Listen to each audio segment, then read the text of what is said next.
8:42 de la mañana, entramos ya en este tiempo de tertulia de Castilla-La Mancha hoy.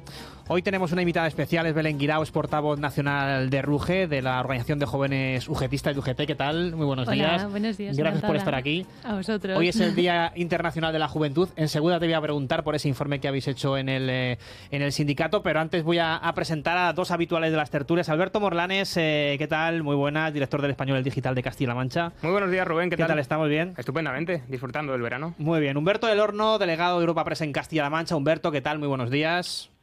¿Qué tal, compañeros? Buenos días. Bueno, Belén, ese Día Internacional hoy de la Juventud, ese informe que vais a presentar hoy, ¿cómo de complicada está la situación para los jóvenes, para el acceso a la vivienda y cuáles son las principales conclusiones que sacáis en ese informe?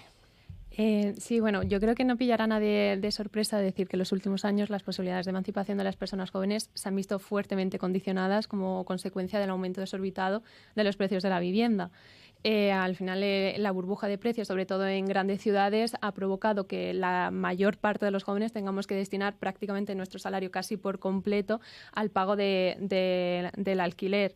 Además, también, como se ha visto recientemente de los datos de empleo, desde la entrada en vigor de la reforma laboral, se ha reducido la desigualdad, se ha reducido la precariedad laboral, se han mejorado, se han consolidado y se han garantizado los derechos laborales de colectivos que históricamente han sido castigados, como por ejemplo las personas jóvenes, pero esto no ha sido suficiente para mejorar la situación socioeconómica de las personas jóvenes y en general de las personas trabajadoras, porque lo que hemos recogido y analizado y estudiado en nuestro informe, en el informe Personas Jóvenes, Precariedad y Dificultad de Acceso a la Vivienda, es que al final tenemos unos pocos jugando con un derecho fundamental, el derecho de la vivienda, en detrimento de la clase trabajadora, en detrimento de las y los trabajadores y en concreto en detrimento de las personas jóvenes.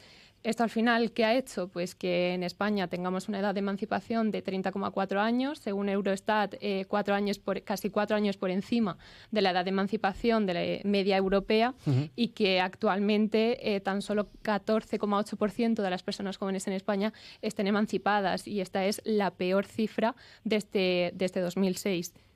Decías que un gran porcentaje del sueldo hay que dedicarlo a la vivienda. No sé si en Castilla-La Mancha, con respecto al resto de España, este porcentaje es diferente. No, realmente tampoco. Por dar así también datos de empleo socioeconómicos de Castilla-La Mancha, es de mencionar que en Castilla-La Mancha presenta un desempleo juvenil del 17,9%, por encima de la media nacional en 1,7% puntos, y que la tasa de temporalidad se sitúa pues en valores similares al promedio nacional. También es de destacar que los jóvenes con contrato indefinido en Castilla-La Mancha han aumentado en un 41%. Sin embargo, ¿qué ocurre? Que la emancipación juvenil alcanza una ratio del 11,2%, una de las comunidades con la tasa más baja de todo el país. ¿Y esto por qué se debe o por qué ha sido? Pues porque en los últimos años el precio de la vivienda se ha encarecido en el mercado del alquiler en un 64,4% y en el de la compraventa en un 33,6%. Y aunque es cierto que estos valores están por debajo de la media nacional, las personas jóvenes de la región deben destinar un porcentaje de sus salarios netos totalmente inasumible. En total, para poder emanciparse y vivir de alquiler, una persona joven aquí en Castilla-La Mancha, debería destinar un 77%, y para poder pagar una hipoteca, el 70% de su salario. Evidentemente son condiciones muy complicadas para los jóvenes, y hay que buscar soluciones. Las que se están aplicando ¿son suficientes? Parece que no. O, según ese informe, ¿qué soluciones se podrían aplicar, sobre todo a corto y medio plazo, que es lo que le interesa al joven ahora mismo? Pues mira, por ejemplo, en este sentido, una solución que se vendió, que se publicó como medida estrella para poder facilitar la emancipación de las personas jóvenes, era el bono alquiler joven. ¿Qué ocurre? Que tanto las organizaciones juveniles, RUGE, el Consejo de la Juventud de España, etcétera, ya avisamos que el bono alquiler joven, tal y como estaba preparado, tal y como estaba redactado, iba a aplicar a menos de un 1% de la población joven. ¿Por qué? Pues por dos razones. Por un lado, porque la concesión depende de las comunidades autónomas, y en aquellas comunidades autónomas gobernadas por el Partido Popular, en la gran mayoría ha habido una reticencia directamente a aplicar el bono alquiler joven, y en el otro se ha retrasado continuamente la concesión del bono alquiler joven, a pesar de que la solución o que la medida debía destinarse o debía concederse en un plazo máximo de 6 meses. Pues tenemos comunidades que han estado en las que las personas jóvenes han estado un año esperando a que se pudiese resolver su solicitud del bono alquiler joven.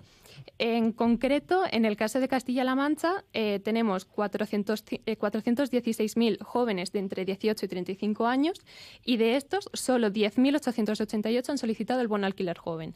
Pero es que de esos 10.888 solo se han resuelto 3.360 solicitudes.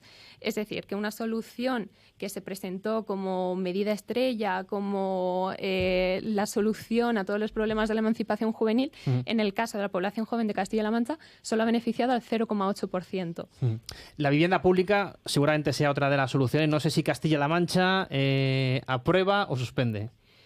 Yo diría que por lo general... Suspenden todas. Sí, por lo general suspenden todas, pero es verdad que en el caso de Castilla-La Mancha, pues por ejemplo, en términos generales, no centrándonos solamente en vivienda pública, pero en términos generales, el precio de compraventa de vivienda y alquiler por metro cuadrado en julio de 2025, en julio de este año, en Toledo se situó en los 1.980 euros el metro cuadrado.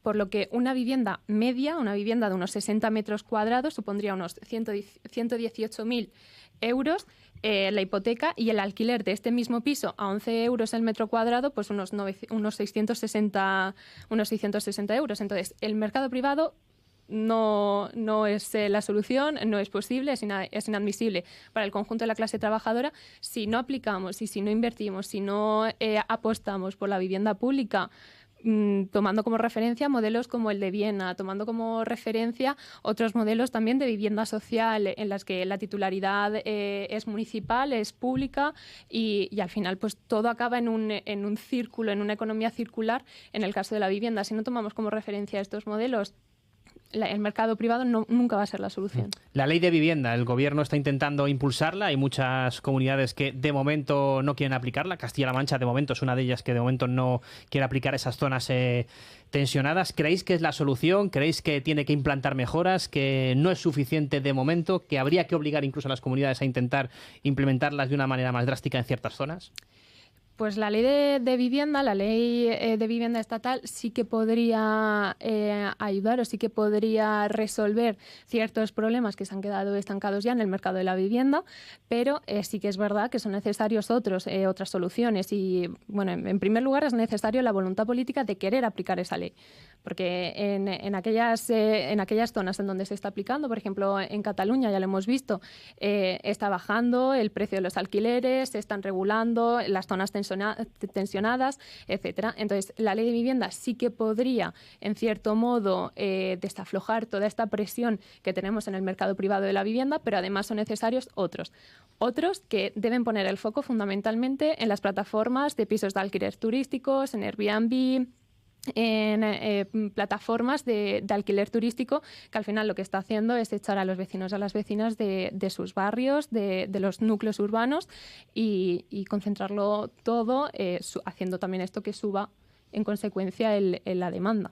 ¿Y los jóvenes están mejorando los salarios o todavía está costando mucho que, digamos, esos primeros empleos tengan pues sueldos dignos para poder afrontar no solo el alquiler, sino una entrada de un piso y poder afrontar con mayores garantías? Pues sí que se han mejorado los salarios. De hecho, las organizaciones sindicales, a través de la negociación colectiva, a través de las reiteradas subidas del salario mínimo interprofesional, hemos mejorado muchísimo la situación de las personas jóvenes en materia salarial. Pero es cierto que todavía queda camino por recorrer, porque la brecha salarial entre una persona joven y el resto de la población es del 33%, y si a eso le añadimos encima que por mucho que sigamos subiendo los salarios, por mucho que sigamos mejorando las condiciones laborales y por mucho que sigamos negociando mejoras en los convenios colectivos, a nivel socioeconómico se sigue jugando con derechos fundamentales, como por ejemplo es el caso de la vivienda, pues todas esas mejoras no se van a trasladar luego en una mejora del poder adquisitivo de las personas jóvenes, en una mejora de las posibilidades de emancipación, en ni siquiera la posibilidad de poder iniciar nuestros proyectos vitales. Entonces sí que se ha mejorado el salario de las personas jóvenes, sobre todo en esos primeros primeros empleos. Pues, por ejemplo, también hemos mejorado a través de la reforma laboral, los contratos formativos, que es la fórmula que debería ser la habitual para incorporarnos al mundo laboral en lugar de las prácticas no laborales. Bueno, ha habido como diferentes mejoras, pero que si no se acompañan de otras medidas de activación y de regulación de la economía, no se va a trasladar en un beneficio como tal para las personas jóvenes. Ya que te tengo aquí, me gustaría preguntarte, porque las últimas encuestas hablan de que la gente joven está, digamos, derivando más su voto hacia la derecha y ultraderecha. No sé qué está pasando en la gente joven, o digamos, ¿tú qué notas para que, no sé si el descontento general, si, digamos, la falta de futuro está tendiendo a que esas encuestas deriven a que un voto que tradicionalmente muchas veces era para la izquierda está basculando hacia la derecha? Pues aquí la verdad es que yo creo que de hecho, incluso en la propia organización tenemos sentimientos encontrados, porque sí que es cierto que los datos dicen que los jóvenes somos cada vez más de derechas, que el 38% de los españoles menores de 24 años no les importaría vivir en un régimen poco democrático, que 1 de cada 4 jóvenes dice preferir la dictadura. Y en base a esos datos, 1 de cada 4 jóvenes, hay 3 cada 4 que entonces sí que quieren un régimen democrático, y hay 3 cada 4 que sí que quieren y sí que votan una opción progresista, como se vio, por ejemplo, en las últimas elecciones. Pero lo cierto es que el ambiente social, sobre todo los foros, los espacios en donde nos movemos las personas jóvenes, principalmente en las redes sociales, son un caldo de cultivo para la ultraderecha y para bulos racistas, xenófobos, machistas, continuamente, para seguir perpetuando estos roles de género, esta violencia hacia las mujeres, etc.